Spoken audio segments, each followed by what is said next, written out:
not another research presentation.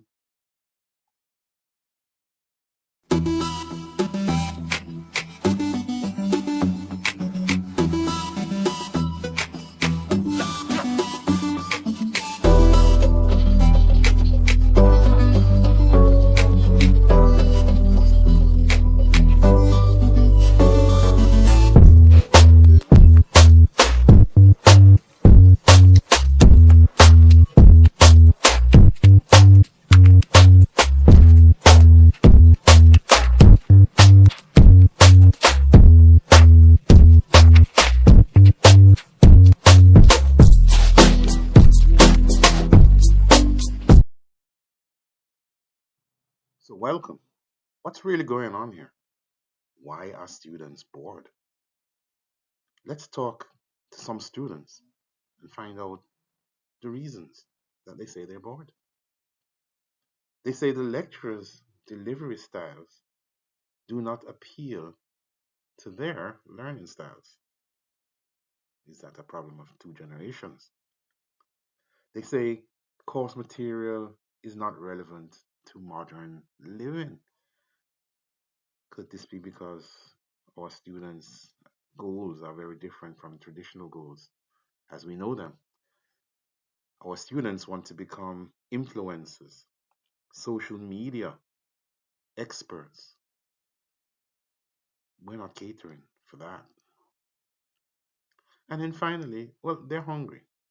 Lots of students, they're going to school, no breakfast. And they're sleepy because they're up all night on social media. So that's why they're bored or appear to be bored in class. So let's take a look and see what's really going on.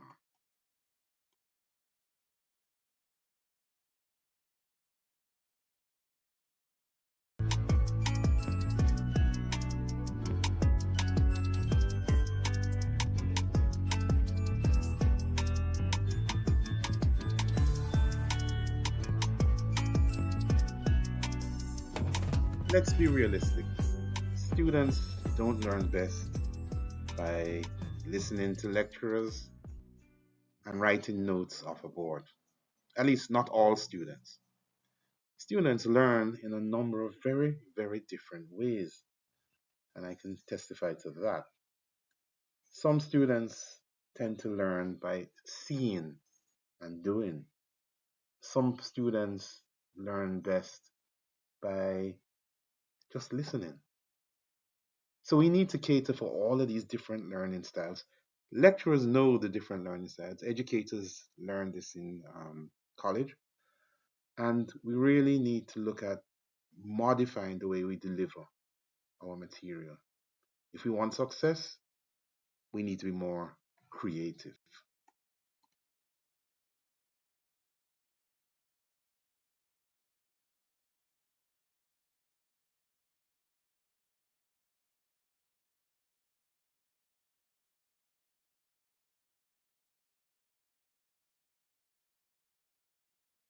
There are so many skills our students are leaving school and colleges without knowing. They don't know how to do their taxes. They don't know how to write simple code to get things done. Most of them can't cook to save their lives. Heating up in a microwave is just not cooking. They don't understand how life insurance, car insurance, health insurance work. They can't fix the things in your house. When they tap is dripping, they don't know what to do. A fuse blows, they don't know what to do. These basic things they need, and most of them want to know how to do.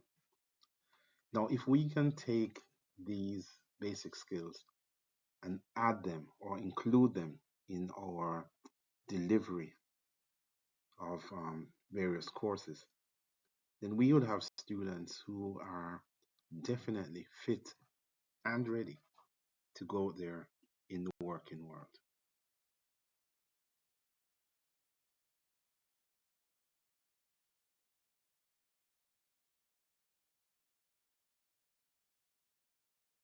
As we said before, educators already understand the many ways students learn.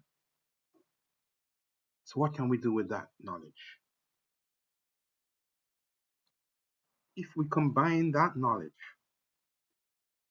with all of the things that students want to learn and need to learn, what would happen? Well, what would happen next is that we now have systems where we still follow our course outlines, our syllabuses, but now we have students who want to learn the material. We know how to teach them to learn the material. And what we end up with is a winning combination going forward. Let's look at some examples of how we can apply this formula, this winning solution, to everyday subjects that we teach. And you might be surprised at some of these solutions.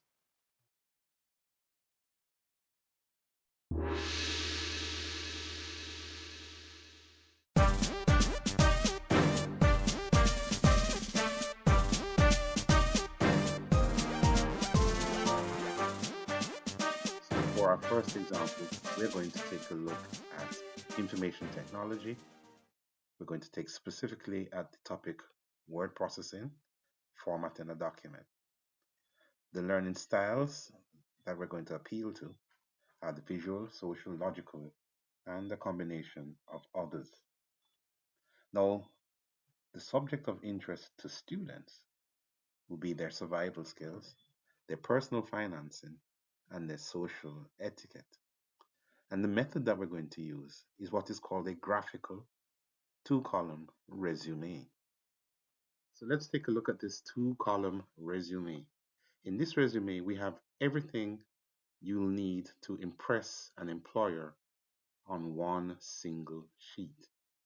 We can do that because we use a combination of graphical presentation and points, not long sentences or essays. And if you've ever had to read resumes for a job, you know it can be tedious. So on this resume, we have their personal information,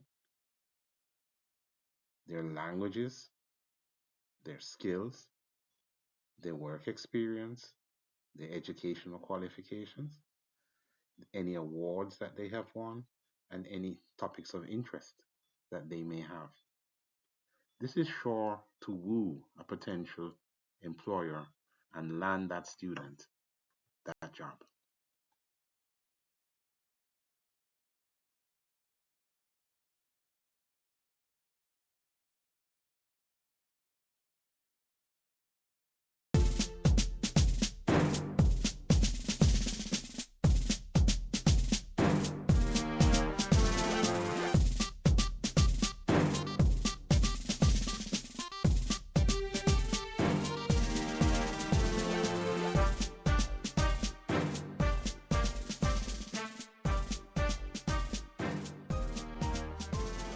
In this example, we're going to appeal to the money side of students. In this example, we start with a simple budget: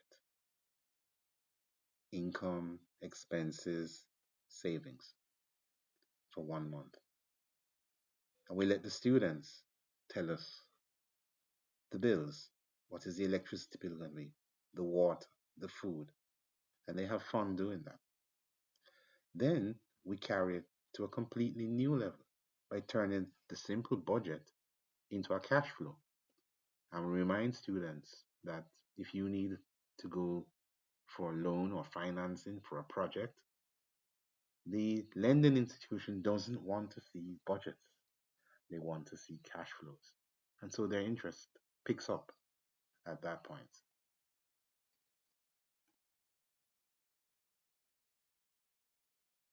Finally, we introduce the students to corporate cash flows spanning up to 10 years. And they learn how to add marketing features and trends to the cash flow. By doing this, they understand corporate financing to some extent, and they understand running a business and that it's the numbers that matter, the money.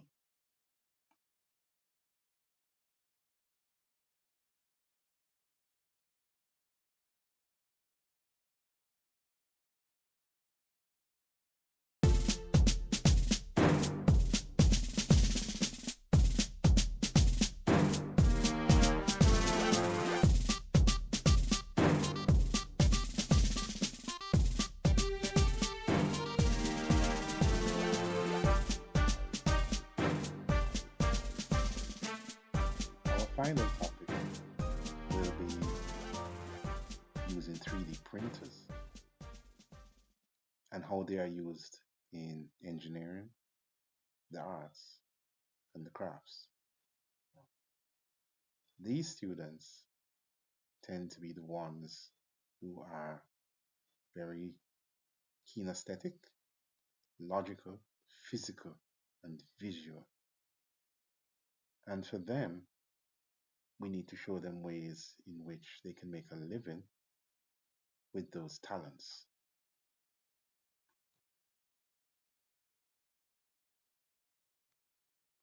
Did you know that for the price of an expensive cell phone, you can buy a 3D printer, fairly large 3D printer, that can use different types of materials, everything from rubber to metals to plastics. And this printer can print anything that you can creatively design on your computer. This allows persons with creative talents to create their own jewelry, print it, and sell it. It's a very inexpensive way of making money. The capital involved, well, it cost of a cell phone and a computer. But you earn that back very, very quickly if you can produce and show creativity that others don't possess. We can turn students into entrepreneurs that can pay their school fee, feed their families, make some decent money, legal money, just by adding this tool to their arsenal. It's something that we need to consider. We really need to dig our students out of poverty and struggling, especially those who are creative. So let's teach them this tool.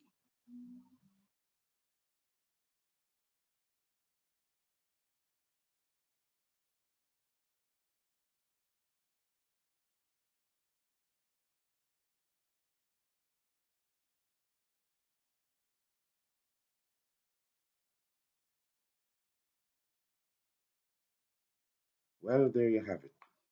We tried to make this presentation informative, amusing, educational, and fun just to observe. We hope you learned something. We hope you'll do things differently in the future and take care of your students. They can be better students if we do a little more on our part. May the Lord guide your hand. Let him bless and keep you. Amen.